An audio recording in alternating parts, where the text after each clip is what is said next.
క్లాస్లో December prelims mains కొత్త class start అవుతుంది. ఈ నెంబర్కి కాల్ చేసి రిజిస్టర్ అవ్వండి. లిమిటెడ్ సీట్సే ఉన్నాయి.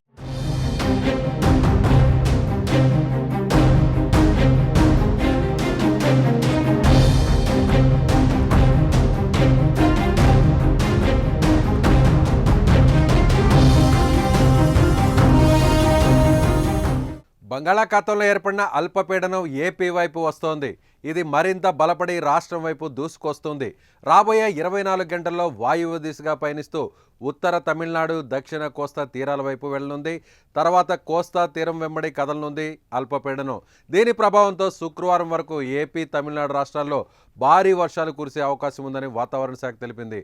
నేడు ఏపీలో విశాఖపట్నం, అనకాపల్లి, కాకినాడ, పొట్టి శ్రీరాములు, నెల్లూరు, తిరుపతి, విజయనగరం, కృష్ణా, బాపట్ల, ప్రకాశం, అల్లూరి సీతారామరాజు జిల్లా, అదేవిధంగా డాక్టర్ బిఆర్ అంబేద్కర్ కోనసీమ, శ్రీకాకుళం, పార్వతీపురం, మన్యం జిల్లాల్లో భారీ వర్షాలు కురవనున్నాయని వాతావరణ శాఖ హెచ్చరించింది.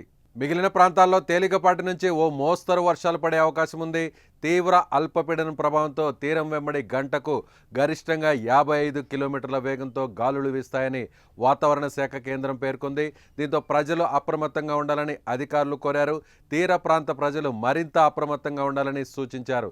సముద్రం అలజడిగా మారిన నేపథ్యంలో ఆదివారం వరకు మత్స్యకారులు వేటకు వెళ్లరాదని హెచ్చరించారు. ఇక అల్పపీడనం ప్రభావంతో రాష్ట్రంలోని పలు ప్రాంతాల్లో ఇప్పటికే వర్షాలు కురిశాయి.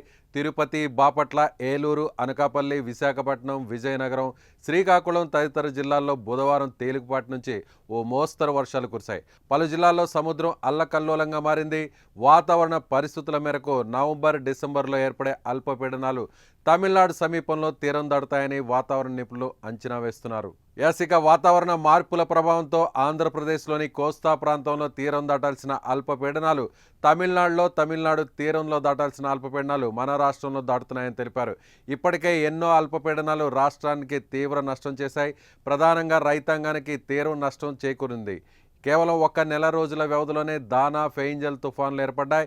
ఇక సుమారు 6 అల్పపీడనాలు అక్టోబర్ నుంచి డిసెంబర్ మొదటి వారం వరకు ఏర్పడ్డాయి. ఈ నెలాఖరికి మరో అల్పపీడనం ఏర్పడే అవకాశం ఉన్నట్లుగా వాతావరణ శాఖ చెబుతోంది.